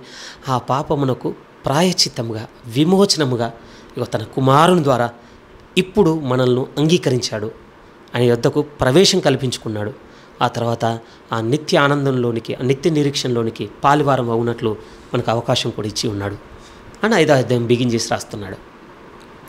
రైట్, ఇక్కడ మళ్ళీ పెద్ద సంఘర్షణ ఆయన డీల్ చేసింది ఏమిటి అని అంటే, ఈ ఒక్కని ద్వారానే మనం అందరం ఎట్లా క్షమింపబడ్డట్టు? మరి దానికి సొల్యూషనే రాస్తున్నది ఏంటంటే, ఒక్కని అవిధేయత వల్లనే కదా మనం అందరం పాపులుగా చేయబడ్డది. అంటే ఆదాం చేసిన పాపం నేను చేసినట్టేనా? ప్రూఫ్ ఏంటి? డెత్తే ప్రూఫ్. ఇప్పుడు డెత్తేనండి. ఇప్పుడు ఆదాము చేసిన పాపం నేను కూడా చేసినట్టే, ఆయన పాపం నా మీద కూడా మోపబడి ఉన్నదనడానికి నిరూపణ ఏమిటి అంటే మరణము. మీరు చెప్పండి, భూమి మీద ఎవరైనా ఉన్నారా మరణం చూడకుండా పోయింది? లేదు ప్రియమైన. ఓకే, బిబ్లికల్గా 2 వ్యక్తులు మనకు కనపడుతుంటారు ఎగ్జంప్షన్గా. సరే, దాని గురించి ఇప్పుడు ఎత్తుకునే ప్రస్తుతం కానీ మనం స్థిరంగా అవగాహన చేసుకొని మాట్లాడుకోగలిగితే కనపడేది ఏమిటి అని అంటే, ఒక్కని అవిధేయత వలన అందరూ పాపులుగా చేయబడ్డారు కనుక ఇప్పుడు కంప్లీట్ కాంట్రాస్ట్ ప్రియమైన వాళ్ళారా. 5:19 కీలకమైన మాట. అలాగుననే ఒకని విధేయత వలన ఇప్పుడు మనుషులందరూ నీతిమంతులుగా చేయబడ్డారు. ఏం చేశాడు యేసుక్రీస్తు వారి మరణం ద్వారా ఆయనను మరణానికి అప్పగించి దేవుడు ప్రాయశ్చిత్తంగా ఏం చేశాడు అంటే, మనం చేసిన పాపముల యొక్క ప్రాయశ్చిత్తం అంతటిని కడిగివేసి ఉన్నాడు. అదే నీతిమంతులుగా తీర్చుట. 5వ అధ్యాయం అంతా అదే మాట్లాడింది మనతో. కేవలం కడిగి వేయటం మాత్రమేనా? ఇంకేం లేదంటే 6వ అధ్యాయం తీసుకొని స్థిరంగా రాసింది ఏంటంటే కడిగి వేయటం మాత్రమే కాదు, ఇప్పుడు దాని కింద నుంచి విమోచన కూడా చేసి ఉన్నాడు, రిడీమ్ చేసి ఉన్నాడు, బయటికి తీసుకొచ్చేసాడు ఆ పాపం కింద నుంచి. ఎందుకంటే పెనాల్టీ నుంచి పెనాల్టీ ఒకటి పే చేస్తే సరిపోదు కదా, దాని పవర్ కూడా ఉంది. పాపమునకు ఇప్పుడు బలం ఉంది, ఆ బలం కింద నుంచి కూడా విడిపించాలి కదా. అది చేసి ఉన్నాడని 6లో డీటెయిల్డ్గా రాస్తున్నాడు ప్రియమే. ఏ విధంగా చేశాడు? నువ్వు బతికుంటే కదా అది నీ మీద ప్రభుత్వం చేయగలిగేది. నేను నీ కొరకు చనిపోవడం మాత్రమే కాదు, 2వ అధ్యాయంలో అత్యంత లోతైన సందర్భము, మన మనోనేత్రములు వెలిగింపబడితే కానీ చూసుకోలేని విషయం ఏంటంటే ఆ 6వ అధ్యాయంలో వెల్లడి చేసింది క్రీస్తు మరణంలో ఆయనతో పాటు మనం కూడా చనిపోయాము. అదే కదా 6వ అధ్యాయం బాప్టిసానికి సాదృశ్య రూపకంగా రాస్తూ చెప్పుకుంటున్న అధ్యాయంలో స్థాపన చేసింది ఏంటంటే ఆయన మరణంలో బాప్టిసం ద్వారా మనం కూడా పాలు పొందాము. ఎందుకు చచ్చిపోవాల్సి వచ్చింది? లేకపోతే ఎందుకు చంపేశారు దేవుడు? ఎందుకనంటే బతుకున్నవాడి మీద పాపం ప్రభుత్వం చేస్తుంది, చచ్చిన వాడి మీద ఏం లేదు. అందుకోసమే క్రీస్తులో ఇప్పుడు మనల్ని అందరినీ చంపేసి ఉన్నాను అంటున్నాడంటే దేవుడు. ఎందుకనంటే పాపం యొక్క బలం కింద నుంచి బలం కింద నుంచి మనల్ని విమోచించి ఉన్నాడు. విమోచన మాత్రమే కాదు ప్రియమైన వాళ్ళ, ఇక దాని ప్రభావం మొత్తిగా మన మీద లేకుండా చేయటకు ఏం చేసి ఉన్నాడట అంటే కృపను కూడా ఇచ్చి ఉన్నాడని 6:14 చెప్తుంటాడు. ఎవరి మీద పాపం ప్రభుత్వం చేస్తుంది అని అంటే ధర్మశాస్త్రమునకు లోనైన వారి మీద, కానీ కృపకు లోనైన వారి మీద పాపము ప్రభుత్వం చెయ్యనేరదు. దాని పెనాల్టీ పే చేశాడు, దాని శక్తి కింద నుంచి మనల్ని విమోచించి ఉన్నాడు. ఇంకా స్థిరంగా దాని యొక్క ప్రభావం కింద నుంచి, లేకపోతే దాని ఛాయ ఉంటుంది కదా, దాని కింద నుంచి పూర్తిగా మనల్ని బయటికి తీసుకొచ్చేస్తున్నాడు. ఏ విధంగా అంటే కృపను ఆధారం చేసుకొని. రైట్, ఇప్పుడు 7-8 అధ్యాయాల్లో ఏం తీసుకుపోతున్నాడు అని అంటే, అయితే ఆ కృప కింద ఉన్న జీవితం ఎలా ఉంటుంది? మరి ఆ కృప కింద ఉన్న జీవితం ఎలా ఉంటుంది? ఒక విధంగా కన్స్ట్రక్టివ్ వే అండి. ఎలా కనబడుతుంది అంటే దేవుడు రక్షకుడు అని 1వ అధ్యాయంలో రివీల్ చేస్తే 2వ అధ్యాయానికి జంప్ అయ్యేసరికి ఆయన నీతిని పరిచయం చేస్తుంటాడు. నీతిని తీసుకోవడానికి, దాన్ని అర్థం చేసుకోవడానికి వెంటనే ఆయన ఎంత తీర్పు విషయంలో, ఆయన జస్టిస్ న్యాయం విషయంలో ఎంత నిక్కచ్చిగా ఉండే దేవుడు 2లో మాట్లాడుతుంటాడు. అది అర్థం చేసుకొని దేవుని నీతి వెల్లడయ్యేసరికి రక్షణ పట్టుకొచ్చే క్రమంలో విశ్వాసం ఉంటే తప్ప ఇంకోలా మనం ఎలిజిబుల్ అవ్వలేమని అక్కడ విశ్వాసాన్ని కార్నర్ స్టోన్గా వేస్తాడు. ఆ మెట్టెక్కియగానే ఇప్పుడు యేసుక్రీస్తులో ఏ విధంగా నీతిమంతులుగా చేశాడో, మనల్ని ఏ విధంగా విమోచించాడో, ఆ పాపమునకు ఏ విధంగా ప్రాయశ్చిత్తం పే చేసేటట్టు క్రీస్తులో చేశాడో, వాటన్నిటిని ఇంకొక స్టోన్ తర్వాత, ఒక రాయి తర్వాత వేసి దాని మీద మనం కట్టుకుంటూ వస్తుంటాడు ప్రియమే. ఇప్పుడు ఎక్కడ తీసుకొస్తాడు అంటే 6వ అధ్యాయానికి వచ్చేసరికి కృప దగ్గర తీసుకొస్తాడండి. అయితే ఇప్పుడు కృపతో నిన్న జీవితం ఎలా ఉంటుంది? ఎలా ఉంటుందంటే ప్రాచీన స్వభావంతో ఉండదు, అది నవీన స్వభావంతో ఉంటుంది. అలానే వెంటనే చేంజ్ అయిపోతుంది అనడానికి లేదు. 7వ అధ్యాయం 8వ అధ్యాయం ఎంత సంక్లిష్టమైన అధ్యాయాలు అనంటే మనం చాలా ప్రయత్నం చేసినప్పుడు అర్థం చేసుకోవడానికి చాలా చాలా కాంప్లెక్స్ చాప్టర్స్ కాదని నేను అన్నాను. ఎందుకంటే పౌలు గారి మనసులో ఒక నియమం ఉంది, కానీ తన అవయవాల్లో ఇంకొక నియమంతో పోరాడుతున్నాడు. ఆయన ఉన్న చోట మనం కూడా ఉన్నాం. 7వ అధ్యాయంలో పోరాడాడు. 8వ అధ్యాయంకి వచ్చేసరికి పరిశుద్ధాత్మ యందు అప్పుడు విడుదల చూసుకోగలుగుతున్నాడు. నేను శరీరానుసారంగా నడుచుకున్నంత కాలము 2 నియమాలతో నేను నలిగిపోతూనే ఉంటాను. ఎప్పుడైతే నేను ఆత్మానుసారంగా నడుచుకోవడానికి నేను నిర్ణయం తీసుకుంటానో, నన్ను ఎప్పుడైతే అప్పగించుకుంటానో, ఇక దేని అంటే పాపం యొక్క ప్రభుత్వం, లేకపోతే పాప మరణంలో నియమం యొక్క ప్రభుత్వం నా మీదకి ఉండదు. కృపతో నిన్న ఉన్న జీవితానికి రుజువులు ప్రియమైన వాళ్ళ 7-8 అధ్యాయాలు. 7 గుండా సాగి 8లోనికి వస్తే ఏం కనపడుతుంది అంటే, ఇదా కృపకు లోనైన వారి మీద మా పాపము ప్రభుత్వం చేయదు అని అంటే అర్థము. స్థిరంగా ఆయన స్థాపన చేసుకుంది ఏమిటి అంటే, ఇప్పుడు పరిశుద్ధాత్మ ద్వారా ఇప్పుడు నేను క్రీస్తు యందు జీవించుచున్నాను. నేను ఇప్పుడు ఆయన ఎందే జీవిస్తున్నాను. ఆయన ఎందు జీవించుచున్నాను కనుక ఇంకా వెనక అన్నీ ఇంకా లేవు. నేను ఆయన ఎందు జీవించకుండా, ఆయన కొరకు జీవించకుండా, ఆయన వలన జీవించకుండా, ఒక విధంగా ఎవడైతే క్రీస్తు ఆత్మ కలిగి ఉన్నాడో వాడు క్రీస్తు వాడు అంటాడు కదా 14:8-14, అది పిక్ చేసుకొని, అలా కాకుండా నాకు నేనుగా నా ఆలోచనతో నా నిర్ణయాలతో నేను జీవించినట్లయితే మళ్ళీ సేమ్ నలిగిపోతూనే ఉంటాను. అది 8లో చెప్పిన తర్వాత స్థిరంగా మాట్లాడిన మాటలు, ఇలాంటి జీవితం కలిగి ఉండట దేవుని సార్వభౌమ నిర్ణయం అని, దేవుని యొక్క పరిపూర్ణమైన దయాపూర్వకమైన సంకల్పం అప్పుడు కన్క్లూజన్లో వెల్లడి చేస్తాడండి 8:29లో. అదే కదా, ఆయన ఎవరిని ముందుగా ఎరిగానో వారిని తీసుకొని నేను క్రీస్తులో ఏర్పాటు చేశాను. అక్కడ దేవుని సార్వభౌమ అధికారము అది 8 వరకు వస్తుంది ప్రియమైన వాళ్ళ. ఇక్కడతో మన మన రక్షణ కనబడుతుందండి.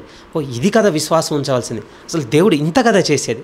ఫెయిత్ గురించి elaborated step by step order వైజ్గా ప్రియమైన వాళ్ళ ఇది మనకు కనపడిన తర్వాత ఇక 9, 10, 11 అధ్యాయాలు మనకేం కనపడుతుంది అని అంటే ఆ దేవుని చిత్తంలో మరి ఇశ్రాయేళ్ల పాత్ర ఏమిటి, అదే కదా మనకు అర్థం కావాల్సింది. 9, 10, 11 అధ్యాయాల్లో ఇశ్రాయేల్ని పిక్ చేసుకొని రాస్తాడు ప్రియమైన. ఇందులో కూడా పౌలు గారు ఎంత ఆత్మపూర్ణునిగా రాస్తాడు అంటే అందులో పాస్ట్ ప్రజెంట్ ఫ్యూచర్ రాస్తాడండి. తండ్రైన దేవుని గురించి, యేసుక్రీస్తు వారి గురించి, పరిశుద్ధాత్మ దేవుని గురించి రాస్తాడండి. నిజం, ఒక విధంగా ఫెయిత్, లవ్, హోప్ గురించి రివైండ్ చేసినట్టుగానే ఉంటుంది. 9వ అధ్యాయంలో మనకి ఏం కనపడుతుందంటే ఇశ్రాయేల్తో దేవుని రిలేషన్ మీరు చూడండి. ఇశ్రాయేల్తో దేవుని రిలేషన్, వీరు అన్నిటికీ అంటే అన్నిటికీ అర్హులు వీరు, క్రీస్తు వీరిలో పుట్టాను, పితరులు వీరు వారు అన్ని అంటే దేవుని రిలేషన్ మీరు చూసారా ఎంత స్థిరంగా ఉందో ఇశ్రాయేల్తో. 9వ అధ్యాయం ప్రియమైన వల్ల ఒక విధంగా పాస్ట్ మీరు చూడండి. దేవుని కొరకు ఇశ్రాయేల్లో పాస్ట్లో ఎలా ఉన్నారు. కొంతమంది దేవుని విశ్వసించారు, ఏదో ధర్మశాస్త్రాన్ని బట్టి క్రియలను బట్టి దేవుని బిలీవ్ చేసిన వాళ్ళు కాదు, విశ్వాసం వల్ల దేవునితో నిలబడ్డోళ్ళు శేషం వీళ్ళు 9లో రివీల్ చేస్తాడు. అందులో బెస్ట్ ఎగ్జాంపుల్గా అబ్రహాం తీసుకుంటాడండి, దావీదు గారిని తీసుకుంటాడు, మోషను కూడా తీసుకుంటాడు కదా. అప్పుడే రివీల్ చేసేటువంటి బలమైన మాట ఏమంటాడంటే ఆయన కుమ్మరివాడు, మనుషులందరినీ పాత్రలుగా చేస్తున్నాడు, రూపించిన మనతో క్వశ్చన్ చేస్తుందా. 9లో అది రివీల్ చేస్తాడు ప్రియమైన వాళ్ళ. 10కి వచ్చేసరికి ఏమంటాడు అంటే మరి ఇంతగా దేవుడు ఇశ్రాయేల్ ఏడల వారు ఆయన ఆలోచన కలిగి ఉన్నప్పుడు మరి దీని పట్ల ఇశ్రాయేల్ రెస్పాన్స్ ఏంటి, ఏం చేయాలి అప్పుడు అన్నప్పుడు ప్రజెంట్ తెచ్చి జీసస్ని యాక్సెప్ట్ చేయట. 9వ అధ్యాయంలో 10వ వాక్యంలో అదే కదా వెల్లడిసి అంటే హృదయంలో విశ్వసించి నోటితో ఒప్పుకున్నవాడు రక్షింపబడును. మీ రెస్పాన్స్ ఏమిటంటే మీరు యేసుక్రీస్తునందు విశ్వాసం ఉంచుట. ఆ తర్వాత 11వ అధ్యాయంలో స్థిరంగా ఎస్టాబ్లిష్ చేసేటువంటి వర్డ్ ఏమిటంటే వారి అవిధేయత అన్యజనులకు కొంత హెల్ప్ చేసింది బిలీవ్ చేయడానికి. బట్ రేపన్న రోజున మీరు మరలా వాళ్ళ పురుషుని తీసుకొని మీరు అవిధేయత స్థితిలోనికి వెళ్తే మరింత నిశ్చయంగా వీరిని రక్షించుకోగలరు దేవుడు. అందుకోసం 11వ అధ్యాయంలో ఇశ్రాయేల్ కొరకు ఇచ్చిన హోప్ ఏమిటంటే ప్రభువు మరలా తిరిగి వచ్చినప్పుడు ఇశ్రాయేల్ అందరూ శేషమంతయు రక్షింపబడినటువంటి మాట కనపడుతుంది 11వ అధ్యాయంలో. అది ఇశ్రాయేల్ పోర్షన్ ప్రియమైన. రివైండ్ చేస్తున్నాను అంతే, మీకు కొత్తగా యాడ్ చేసింది ఏం లేదు, మనం వినుకుంటూ వచ్చిన సంగతులు ప్రియమైన వాళ్ళారా. ఎందుకంటే ఈ లెటర్ అంతా మన మైండ్లో ఇలా ఉండాలండి.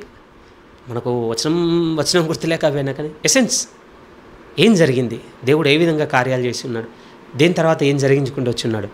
మనం ప్రభుత్వం నడుస్తూ ధ్యానిస్తున్న కొద్ది ప్రియమైన వాళ్ళరా మన అవసరమైన కాలం ముందు చాలా విషయాలు మనకు వెల్లడి చేసి దేవుడు మనతో మాట్లాడుతున్న విషయాలు ఉంటాయండి. ఇక ఆ తర్వాత మనకు తెలిసిందే 12వ అధ్యాయం బిగిన్ చేయడమే ఏ విధంగా బిగిన్ చేస్తాడంటే ఇక మనము లోకాన్ని అనుసరించే వారుగా ఉండొద్దు, దేవునితో మన అటిట్యూడ్ ఎలా ఉండాలి, దేవునితో మనం ఎలా ఉండాలో రాస్తాడు. ఆయన మన మనసును కోరుకుంటున్నాడు, మన సర్వ శరీరమును కోరుకుంటున్నాడు, అవి యాగముగా, అర్పణగా, ఆరాధనగా కోరుకుంటున్నాడని 12 బిగిన్ చెప్తాడు ప్రియమైన వాళ్ళు. దేవుని ఎడల మనకు ఉండవలసిన వ్యక్తిత్వం మాత్రమే కాదు, ఇప్పుడు మన ఎడల మనకు ఎలాంటి వ్యక్తిత్వం ఉండాలంటే మనం ఎంచుకోదగిన దానికంటే ఎక్కువ ఎంచుకోవద్దు. మనకు ఒక విశ్వాస పరిమాణం ఇచ్చాడు, ఆ పరిమాణంలో మనం ప్రవర్తించాలంతే. ఆ తర్వాత 3వ విషయం ఏం చెప్తాడు అని అంటే నీ ఎడల నువ్వు కలిగి ఉండవలసిన అటిట్యూడే కాదు, నీ తోటి సహోదరులు స్పిరిచువల్ బ్రదర్స్ వారి ఎడల నువ్వు కలిగి ఉండవలసినటువంటి వ్యక్తిత్వము.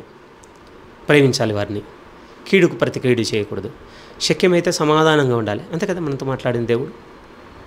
12 ఒకవేళ ఏమైనా ఉన్నాయా నాకు అప్పగించు, పగ తీర్చుట నా పని, రేపటి దినమందు నేను చేయాల్సింది నేను చేస్తాను. వెంటనే 13వ అధ్యాయంలోకి వెళ్ళగానే ఓకే దేవుని ఎడల ఉండవలసిన వైఖరి, మన ఎడల మనకు ఉండవలసిన వైఖరి, మన తోటి ఆత్మీయ సహోదరులతో ఉండవలసిన వైఖరి, తర్వాత ఇప్పుడు స్థానిక ప్రభుత్వాలతో మనకు ఉండవలసిన వైఖరి. నువ్వు నీతిగా బతికినవా భయపడకు, వారు ఊరికే ఏం ఖడ్గం ధరించరు, కఠినమైన నియమాలు చేయరు. ఒకవేళ నువ్వు చెడ్డవి చేసావా వారి శిక్షకు నువ్వు లోబడాల్సిందే. మనకు బాధ్యతను కూడా ఇచ్చి ఉన్నాడు, నిరంతరం వారి గురించి విజ్ఞాపన, ప్రార్థన, యాచనలు సమర్పింపబద్ధమై ఉన్నాము. ఆ తర్వాత మన నైబర్స్తో చెప్పిన మాట, ఒక విధంగా అధికారుల దగ్గర మన లాయల్టీని, రాజ్యభక్తిని కోరుతున్నాడు. మన పొరుగు వారితో, అన్యులతో, ఇతరుల అయిన పొరుగు వారితో ఎలా ఉండమన్నాడు అంటే ప్రేమ విషయంలో తప్ప మరి దేని విషయంలో కూడా మీరు రచ్చి ఉండకూడదు, మీ లవ్ కనపడాలి అక్కడ. ఇక ఫైనల్ 13వ అధ్యాయం కన్క్లూజన్ ఏమిటి అని అంటే నీలో ఉన్న నీ ఆశల ఎడల, నీకున్న దురాశల ఎడల వాటిని తీర్చుకోవాలన్న మనసు కాదు, కానీ క్రీస్తులో ఉన్న నీ వెలుగు కనపడాలి ఆ దురాశల చోట. అది 13 కన్క్లూజన్ ప్రియమైన వాళ్ళ. ఇక మనకు తెలుసు 14, 15 స్థిరంగా మాట్లాడినవి ఏమిటంటే స్పిరిచువల్ కాన్ఫ్లిక్ట్స్. బలవంతులైన విశ్వాసుల మధ్య, బలహీనులైన విశ్వాసుల మధ్య ఉన్నటువంటి సంఘర్షణలకు సమాధానము. ఎవరిని పెద్ద స్టాండ్ తీసుకోమన్నాడు అంటే విశ్వాస విషయంలో బలంగా ఉన్నవారు నిలబడండి తప్ప మీ బలమును బలహీనులను బాధ పెట్టుటకు మీరు కేంద్రం చేసుకోకూడదు. యేసుక్రీస్తు చేర్చుకున్నట్టుగా మీరు వారందరినీ చేర్చుకోవాలి. ఇక 16వ అధ్యాయం మనకు తెలుసు, గ్రీటింగ్స్. అందులో స్థిరంగా మాట్లాడినవి మనం మరవకూడనివి, ప్రభు ఎడల పరిచర్య ధర్మము కలిగి జరిగిస్తున్న వారి మనస్సు ఏ విధంగా ఉండాలో పౌలు నుంచి చాలా నేర్చుకోవాలి ప్రియమైన వాళ్ళారా. ఒక విధంగా రఫ్గా రోమాపత్రిక సారాంశంగా చెప్పొచ్చండి. ఈరోజు చెప్పి ముగించాలనుకున్న స్థిరమైన మాట ఏమిటి అని అంటే, ఇలా మనం నడుచుకుంటున్నామంటే విశ్వాసమునకు విధేయులమవుతున్నట్లు ప్రియమైన వాళ్ళారా. పైనుండి మనకు వచ్చినటువంటి పిలిపిదే. దానికి విధేయత చూపుతున్నట్లయితే ఇక్కడ నుంచి పరలోకమునకు వెళ్ళేది ఏంటంటే దేవునికి మహిమ. స్థిరముగా ఈ మాటలు మీ హృదయంలో పెట్టుకొని ఈ సువార్త ప్రకారం మనందరం బతకాలని పిలుపునిస్తూ నా మాటలు ముగిస్తున్నాను.